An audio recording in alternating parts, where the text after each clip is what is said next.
you guys. Beautiful. Alright, so mine's called Tales of a Youngin', because I'm kind of young. So, but I think I have some pretty interesting stories from growing up. Okay, one of the first ones, most of these are like things where I've learned something, or now in retrospect I realize how naive I was. So, okay, the first one is I grew up in a Renaissance Festival environment, and I don't know if you've ever been to a Renaissance Festival, but the practices of the people who perform there aren't necessarily, falling into social norms. So I was always raised around like an open environment, and even when I was young, like I was rambunctious and like I didn't fall into social norms. And okay, so the first story is when you're at a Renaissance Festival, you kind of develop a character. And I decided to be Mary Elizabeth.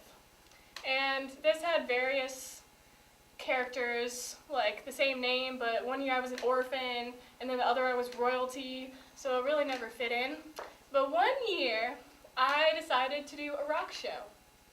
Like, with actual rocks. Like, I put ribbon around them and called it a leash. And I would have them do tricks, such as play dead and roll over, which involved me pulling the leash. And other tricks. I would call my rock to attack people, which would involve, kind of throwing a rock at them.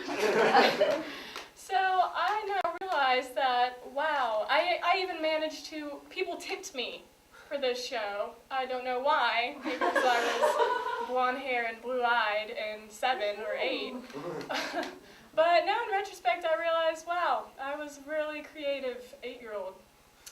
So that's my first story. Okay, the next one is, okay, I think most of you have seen SpongeBob. Okay, so one day I watched an episode and I realized that there was a fire in the ocean. I don't know if you guys have put 2 and 2 together, but there's a sponge in an ocean at a campfire. So I finally realized that SpongeBob is really just not possible. And I was pretty upset that day. And, I also realized, wow, they're splashing water in the ocean. Like, puddles of water in an ocean. Doesn't really make sense either. Yeah, it was a pretty upsetting day. Okay. My next story is, I don't know, I hope most of you have heard this song. It's a really good song, but it's the one that, like, you and me, baby, ain't nothing but mammals. Yeah. I was singing this at 8.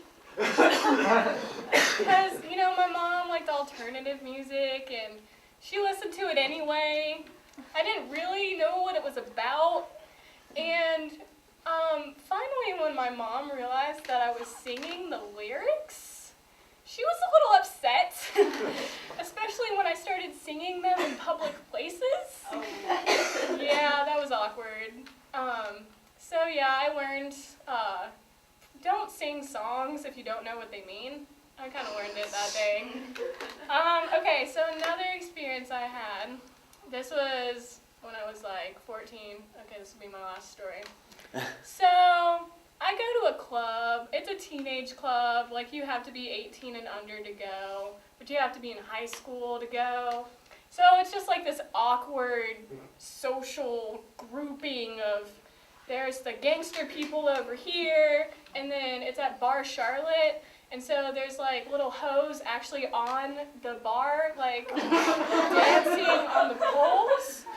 And you're just like, wow, these people are 15. That's a good start to your life. So as I'm sitting there, hot as shit, can't hear anything. It's not like you're like, dancing crazy. At least not I was a good girl. And so finally finally, someone comes to dance with me, which I'm happy because I'm an awkward girl. So someone actually comes to dance with me.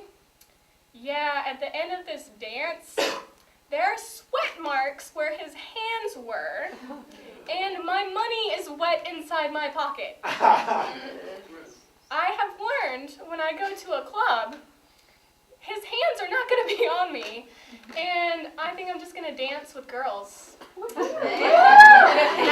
that. But if I'm going to dance with a guy, I don't want sweat marks to the point where my jeans are soaked, which takes a lot for jeans to be soaked. So next time I go to a club, it's just not going down that way. But anyway, those are my few stories.